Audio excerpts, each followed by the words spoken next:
Hello friends, welcome to study with Prerna. आज की class में हम आरटीई एक्ट 2009 के बारे में बात करेंगे, जो सभी टीचिंग एग्जाम्स के लिए बहुत ही इंपॉर्टेंट होने वाला है।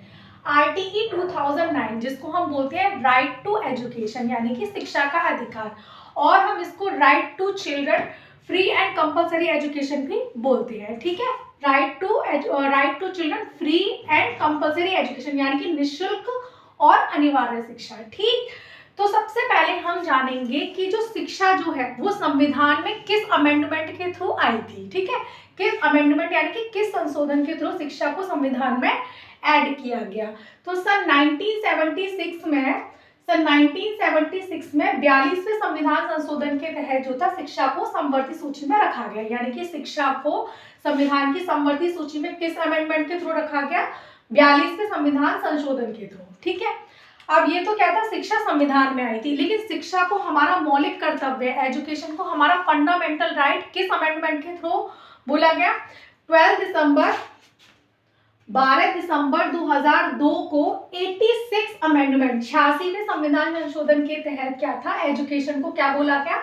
मौलिक अधिकार में, यानी कि हमारा फंडामेंटल राइट में एजुकेशन को सम्मिलित किया गया। फंडामेंटल राइट मतलब कि शिक्षा जो है वो हमारा मौलिक अधिकार है। ठीक है, पेरेंट्स के लिए ये कंपलसरी है कि वो अपने बच्चे को 6 से 14 साल तक क्या करें, शिक्षित बनाएंगे, क्योंकि ये हमारा अधिकार है। ठीक, ये किस अमेंडमेंट के थ्रू आया गया था? 86 अमेंडमेंट के थ्रू। और शिक्षा को संविधान समवर्ती सूची में कब रखा गया? 42वें संविधान संशोधन के थ्रू। ठीक है, अब बात करेंगे जो राइट टू एजुकेशन का जो बिल था, कि ये हमने राइट टू एजुकेशन का परफॉर्मा तैयार किया है, वो राज्यसभा में कब उसको मंजूरी दी गई? 20 जुलाई 2009 को। सबसे पहले कहाँ पेश किया गया था?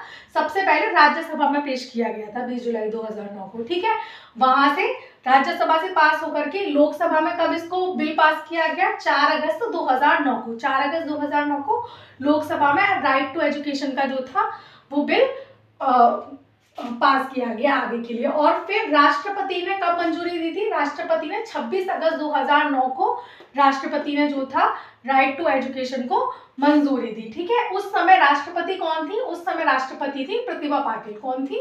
Pratibha Patil. Exam oriented question है, ऐसी वीडियोस देखने के लिए चैनल को प्लीज सब्सक्राइब करें अगर आप न्यू है तो।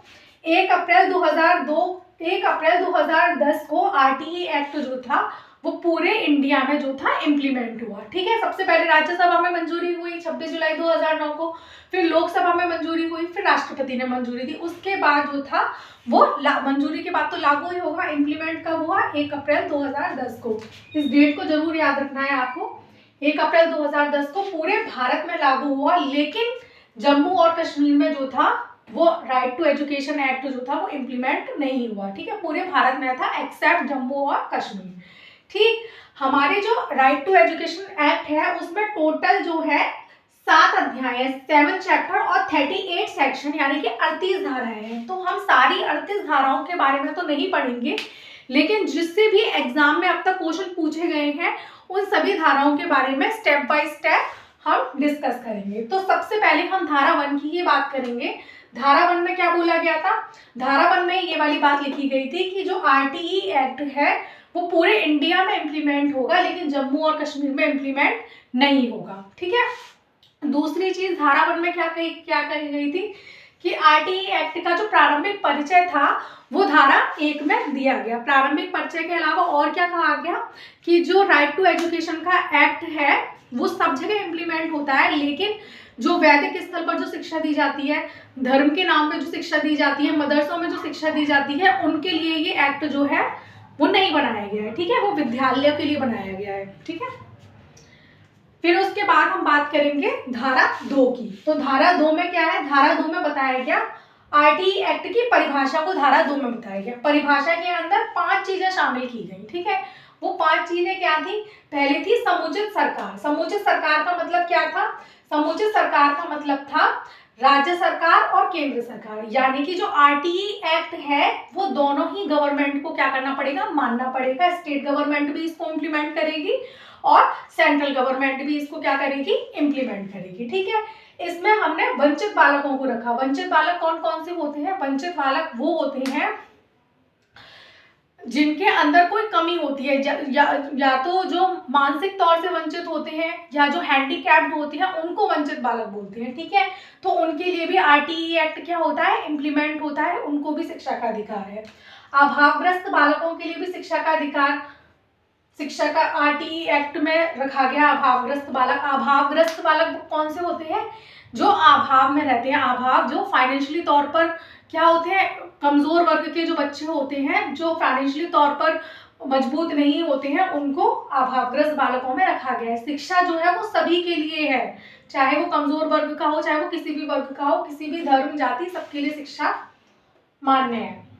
स्थानीय अभिभावक और विद्यालय के लिए, स्थानीय अभिभावक और विद्यालय के बारे में आरटीई एक्ट में बताया गया। विद्यालय के बारे में कैसे, कि जो प्राइमरी के स्कूल होंगे वो कितने डिस्टेंस पे होने चाहिए किसी भी गांव के, ठीक है, और टीचर्स का क्या रेशियो होना चाहिए, उन सभी के बारे में बताया गया है, ठीक है। समरी दी गई है धारा 2 में। तो धारा 1 और जो धारा 2 है वो कौन से चैप्टर में आती है, 7 अध्याय है ना, तो पहले अध्याय के अंदर धारा 2, धारा 1 और धारा 2 आती है। फिर हम बात करेंगे धारा 3 की, ठीक है।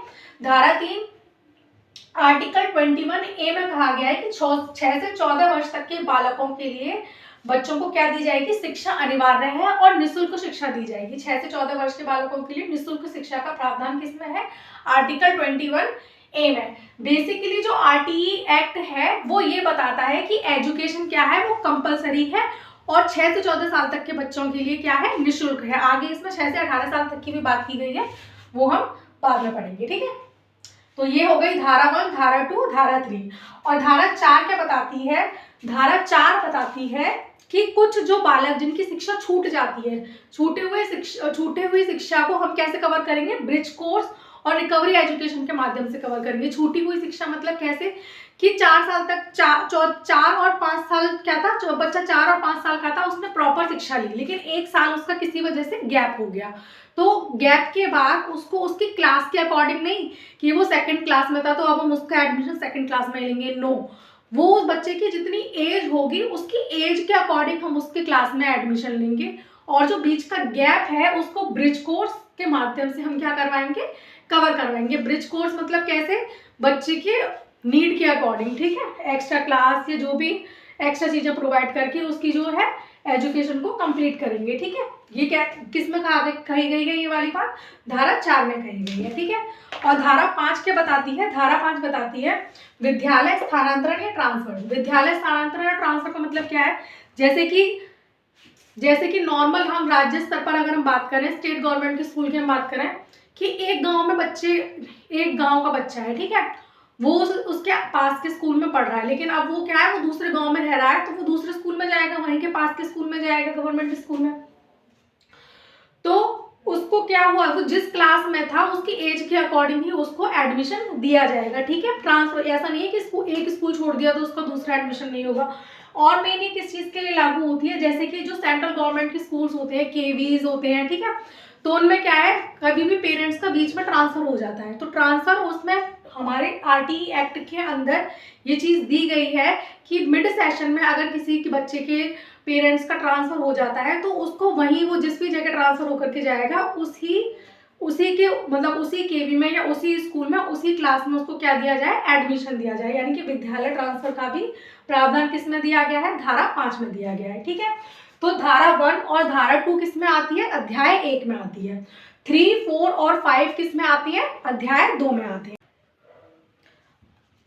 अब हम बात करेंगे नेक्स्ट अध्याय 3 की, ठीक है। अध्याय 3 में वैसे आपकी 6 से 11 तक धाराएं होती हैं, ठीक है। अध्याय 3 में धारा 6 से 11 तक आती है, 6 to 11, लेकिन यहाँ मैंने जो एग्जाम ओरिएंटेड है मैंने वही मेंशन की है। तो धारा 6 में क्या दिया गया है, धारा 6 में विद्यालय की स्थापना के बारे में बताया गया है, ठीक है। विद्यालय की स्थापना कैसे, कि जो प्राइमरी स्कूल होंगे यानी कि जो प्राथमिक स्कूल होंगे वो किसी भी गांव, किसी भी एरिया से 1 से 1.5 किलोमीटर, 1 से 1.5 किलोमीटर के अंदर होंगे, ठीक है। और जो अपर प्राइमरी स्कूल होंगे वो 2 से 2.5 किलोमीटर के अंदर होंगे, ठीक है।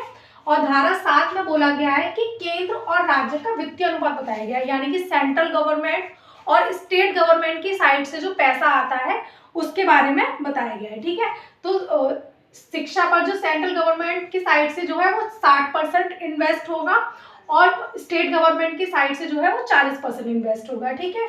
लेकिन जो ईस्ट वाले जो स्टेट्स हैं, ईस्ट वाले जो राज्य हैं, पूर्वोत्तर राज्य के लिए ये रेशियो कितना है, 90:10 है, यानी कि पूर्वोत्तर राज्य में केंद्र सरकार की साइड से 90% और राज्य सरकार की साइड से जो है वो 10% होगा, ठीक।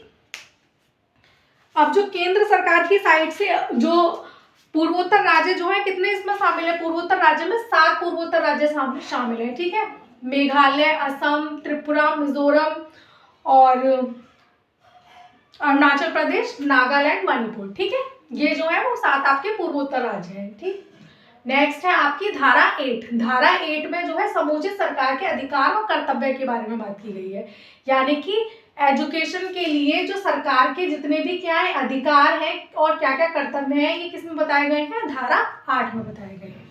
नेक्स्ट हम बात करेंगे अध्याय 4 की, चैप्टर 4 की, ठीक है, जो कि क्या है सबसे जो बड़ा अध्याय है वो यही है, अध्याय 4 ही है। ये भी एक एग्जाम के पॉइंट ऑफ व्यू से क्वेश्चन है कि सबसे बड़ा राइट टू एजुकेशन में सबसे बड़ा अध्याय कौन सा है, चौथा, जो किसके बारे में बताता है, विद्यालय व शिक्षा के कर्तव्य के बारे में बताता है। इसमें कितनी धाराएं, इसमें जो है धारा 12 से लेकर के 28 धाराओं के बारे में बात की गई है, ठीक।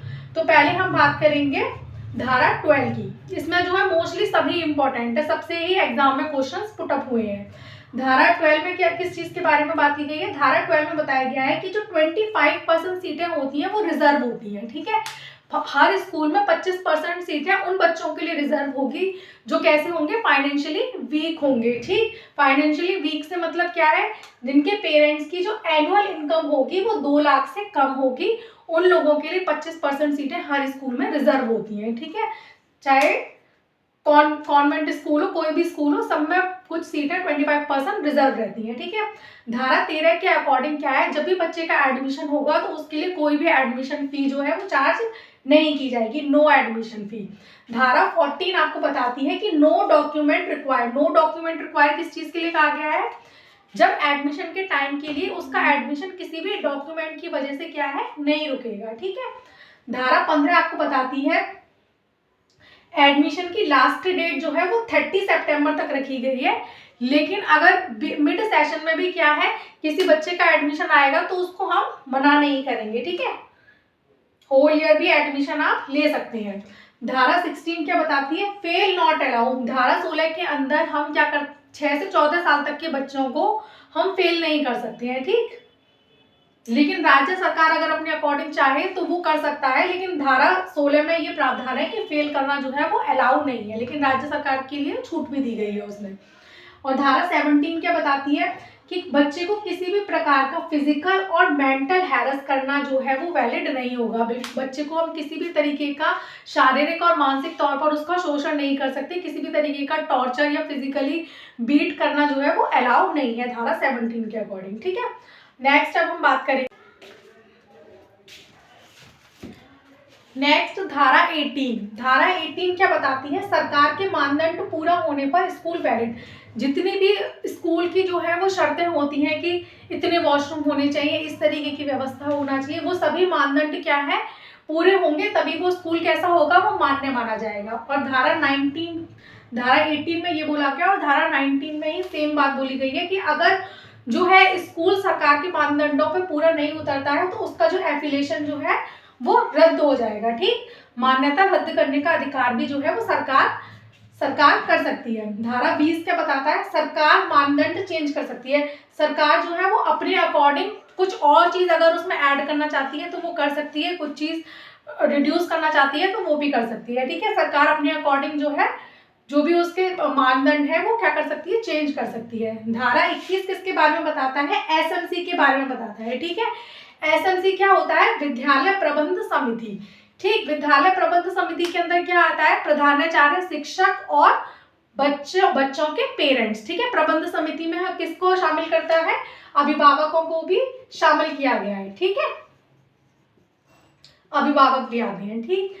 धारा 22 क्या बताती है, संस्थागत नियोजन के बारे में बताती है। संस्थागत नियोजन का मतलब क्या होता है, जैसे ही सेशन स्टार्ट होता है तो तभी इस पूरे एनुअल परफॉर्मा तैयार कर लिया जाता है कि कितनी छुट्टी है, कब जो है वो कब अर्धवार्षिक परीक्षा करानी है, कब एनुअल एग्जाम करानी है, किस चीज पर कौन से डेट टेस्ट लेनी है, वो पूरा परफॉर्मा क्या कब इसका प्रिपेयर हो जाता है, सेशन के स्टार्टिंग में ही प्रिपेयर हो जाता है, जिसके बारे में कौन सी धारा में कहा गया है, धारा 22 में कहा गया है, जिसको हम संस्थागत नियोजन भी बोलते हैं। ठीक, धारा 23 क्या बताती है, शिक्षकों की योग्यता के बारे में बताती है, यानी कि किस ग्रेड तक के लिए किस प्रकार के शिक्षक की एलिजिबिलिटी होनी चाहिए। जैसे प्राइमरी के शिक्षक की क्या योग्यता होनी चाहिए, बीटीसी होना चाहिए, बीएड होना चाहिए, टेट, यूपी टेट, ये जो भी चीजें जो है वो किसके अंदर आती हैं, धारा 23 के अंदर आती है। ठीक, धारा 24 क्या बताता है आपको, धारा 24 बताता है शिक्षकों का दायित्व व उसके नैतिक कर्तव्य, मतलब शिक्षकों के क्या क्या स्टूडेंट के लिए स्कूल के प्रति क्या क्या कर्तव्य होने चाहिए, वो किस में दिया गया है, सब धारा 24 में दिया गया है। ठीक, धारा 25 में क्या दिया गया है, धारा 25 में छात्र और शिक्षक के अनुपात के बारे में बात की गई है।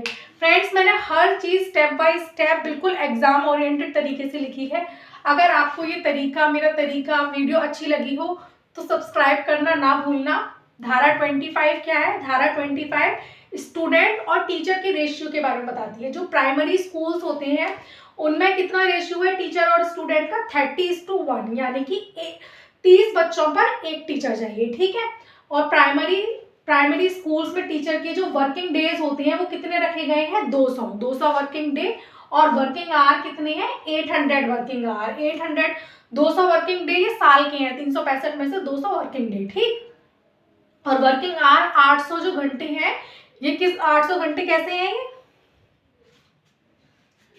जिसमें से वीकली आवर्स कितने होने चाहिए, साप्ताहिक 45 घंटे होने चाहिए वर्किंग। ठीक, अपर प्राइमरी के लिए कितना रेशियो रखा गया है, 35:1 रेशियो रखा गया है, यानी कि 35 बच्चों पर कितने टीचर होने चाहिए, एक टीचर 35 बच्चों के लिए।